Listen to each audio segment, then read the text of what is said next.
के बारे में मैंने इसलिए कहा जानने को कि सिक्किम के विषय में थोड़ा सा दो चीजें हमेशा पूछी जाती हैं। पहला, दो संशोधन पूछे जाते हैं, एक 35वां संविधान संशोधन और एक 36वां संविधान संशोधन। ठीक है, तो पहले थोड़ा सा हम जान ले सिक्किम की स्थिति। तो सिक्किम जब भारत आजाद हुआ तो सिक्किम भारत के उसमें नहीं था। सरदार पटेल ये चाहते थे कि जिस तरह बाकी देशी रियासतों को हम मिला रहे हैं उसी तरीके से सिक्किम भी हमें मिल जाए।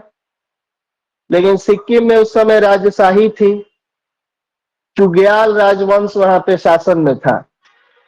चुग्याल राजवंश, इन लोग ऐसे ही होते हैं, चुग्याल बुग्याल, पता नहीं अजीब गरीब नाम होते हैं।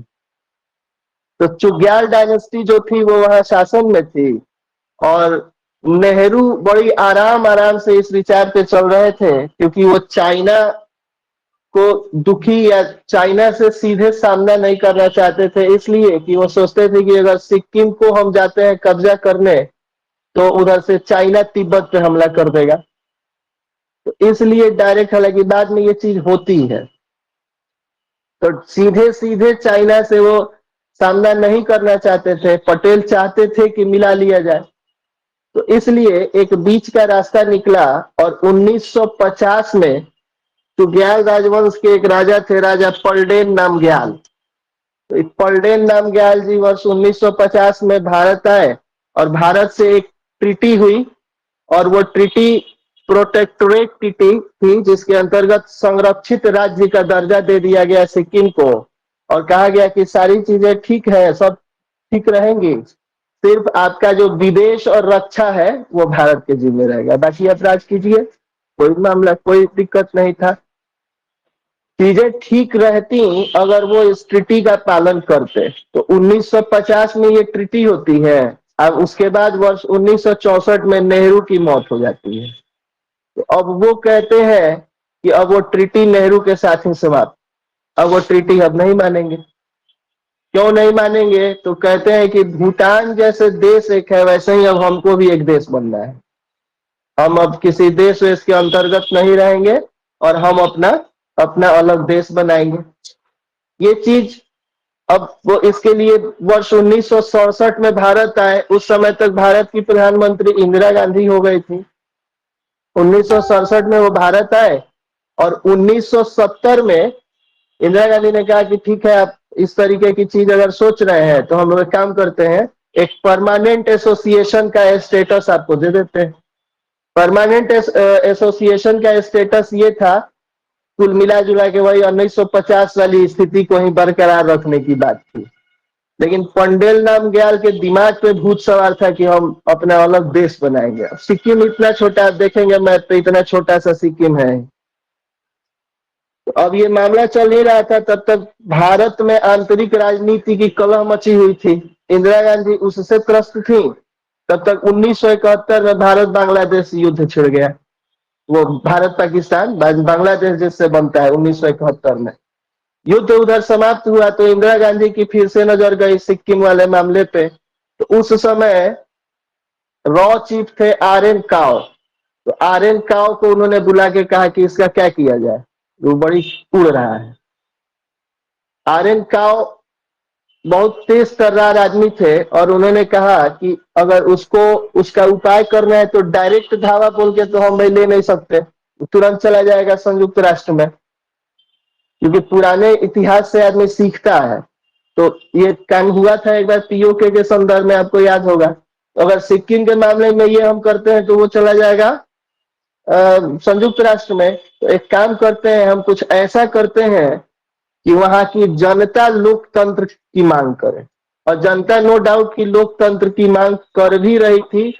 और सिक्किम नेशनल कांग्रेस के एक नेता थे काजी लेंडुक तोरजी, तो ये वहां पे बड़े सक्रिय थे तोरजी साहब। और ये बार बार लोकतंत्र की मांग करते रहते थे और करवाते रहते थे कि हमें लोकतंत्र चाहिए, लोकतंत्र चाहिए, राजशाही का अंत हो। तो ये चाल इन्होंने, काव साहब ने चली कि किसी तरीके से उन स्थानीय नेताओं को आगे बढ़ा के, और वहां पे अगर किसी भी प्रकार से हम वहां विधानसभा बनवाने में सफल हो जाए तो विधानसभा एक वहां पे वो अधिनियम पारित करेगी कि हमें भारत संघ में मिलना है और उसके बाद मामला खत्म हो जाएगा। तो ये अभी चल ही रही थी, ये बात अभी चल रही थी और इसके लिए दो ऑपरेशन, नाम था उनका जनमत और ट्यूबलाइट। इन दो ऑपरेशंस के थ्रू वहां पे ये दोनों चीजें कर दी गई और वहां पे मतलब लोगों को इस चीज के बारे में जनाया जाने लगा कि भाई आप, भारत आपके साथ है और लोकतंत्र आपकी प्रतीक्षा कर रहा है, आप राजशाही के फेरे में मत पड़िए। ये चीज हो रही थी तो अब वहां के राजा को लगा कि भारत कुछ चाल चल रहा है। तो कलकत्ता में सीआईए का एक एजेंट था पीटर बर्ले।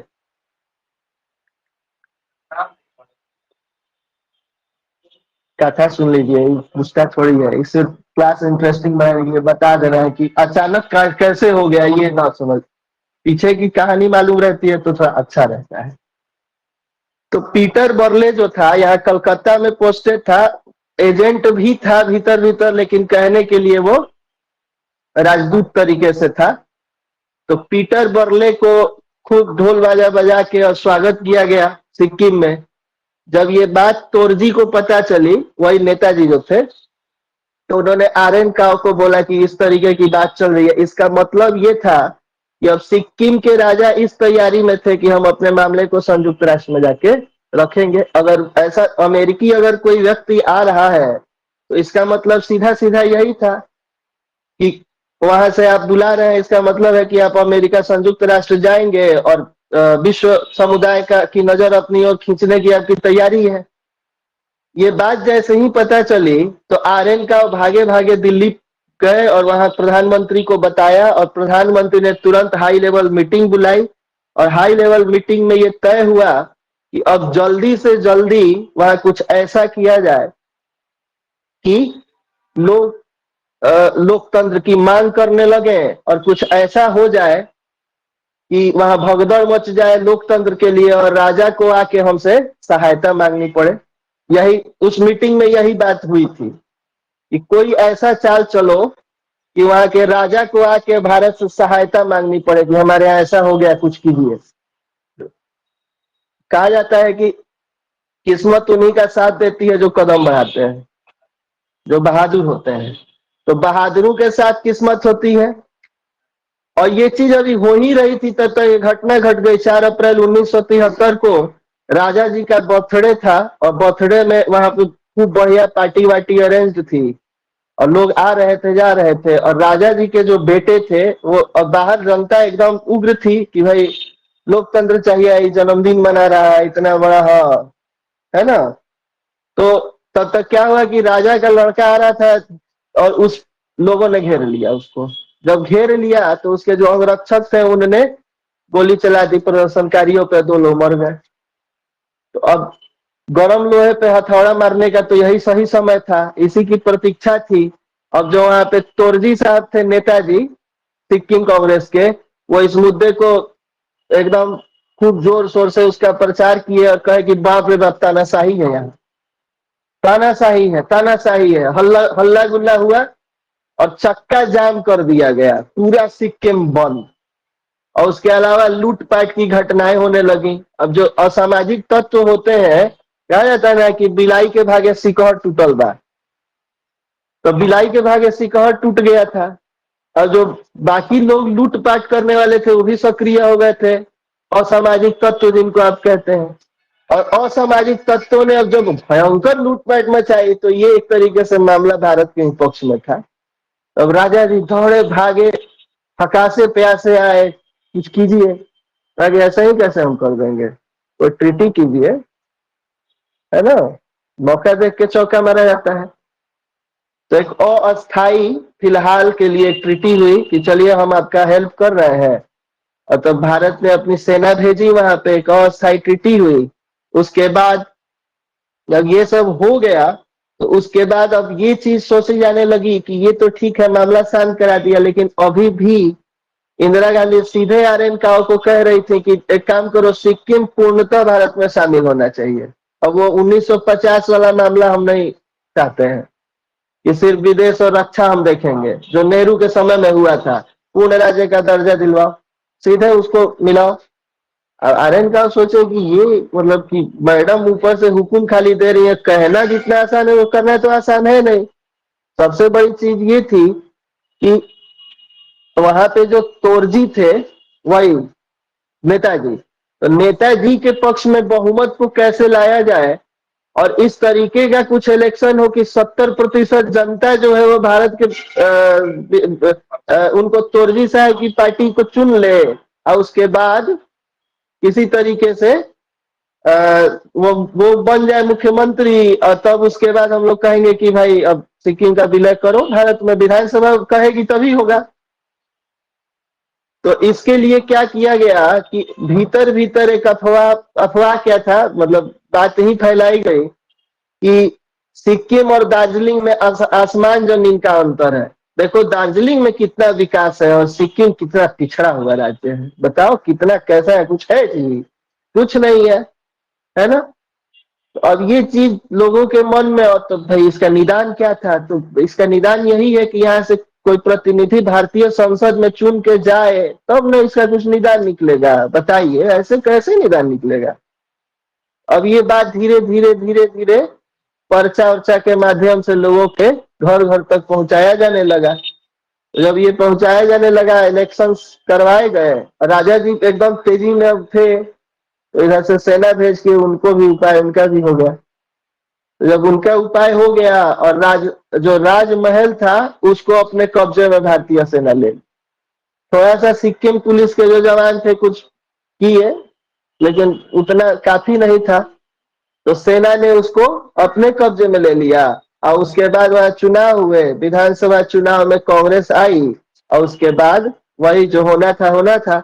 उसके बाद एक संविधान संशोधन किया गया, और संविधान संशोधन करके पहले इसको सिक्किम को सह राज्य के रूप में शामिल किया गया।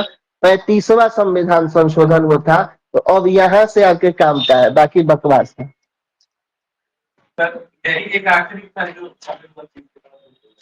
सिक्किम वर्ष कब हुआ? नहीं, उसके बाद हाँ 1900, उसके बाद गोवा वगैरह का पूर्ण राज्य का दर्जा मिला 1987 में। गोवा तो हुआ था 1961 में, उसी समय। इसके बाद कोई राज्य शायद नहीं हुआ है, न शायद नहीं हुआ है।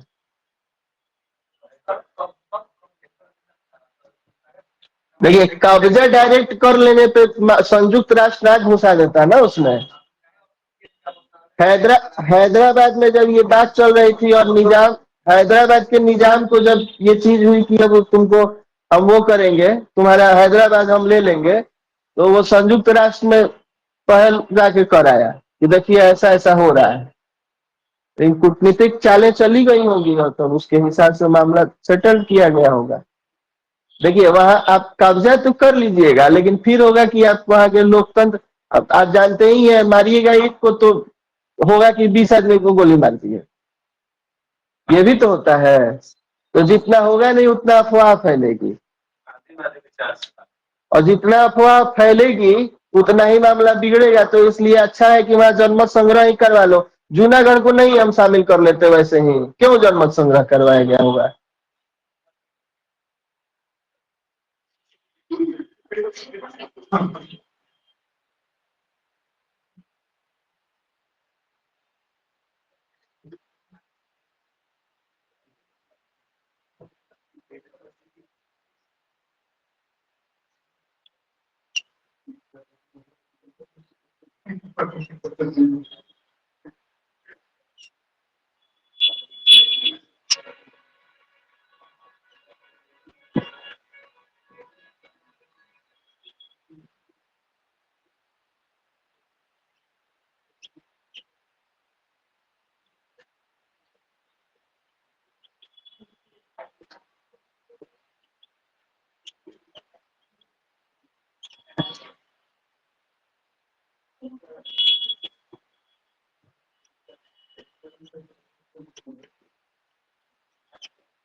संविधान सभा वाले मतलब माइंड मैप। हम तो बना ही लेते हैं, ऐसे ही तो बनाते हैं।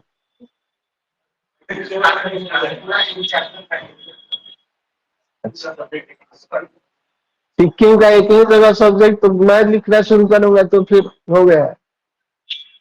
4-5 पेज खाली सिक्किम लिखूंगा। हाँ। हाँ, जैसे राम राम राम राम लिखा जाता है, सिक्किम सिक्किम सिक्किम। ये कहानी जो मैंने बताई है शॉर्ट कोट में बताई है, बहुत लंबी कहानी है, 2 क्लास लग जाएगा बताने में। तो शॉर्ट कोट में किसी तरह संक्षिप्त करके। हाँ, नहीं लेकिन देखिए चीजों को एक बार कथा सुन लेने से अब वो दिमाग में सेट हो जाता है कि हाँ ऐसे ऐसे हुआ था। सही बात है।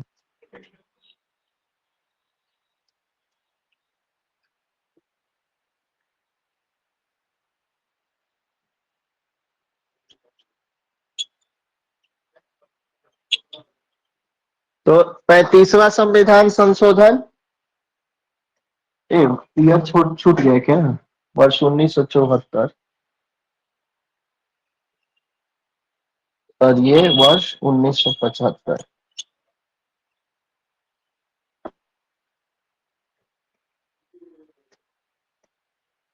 ये चीज हुई 35वां संविधान संशोधन 1974 में, जिसमें सिक्किम को सह राज्य का दर्जा दिया गया। और 36वां, दोनों संशोधन याद रखिएगा कि 35वां में क्या हुआ, 36वां में स्पष्ट याद रखिएगा।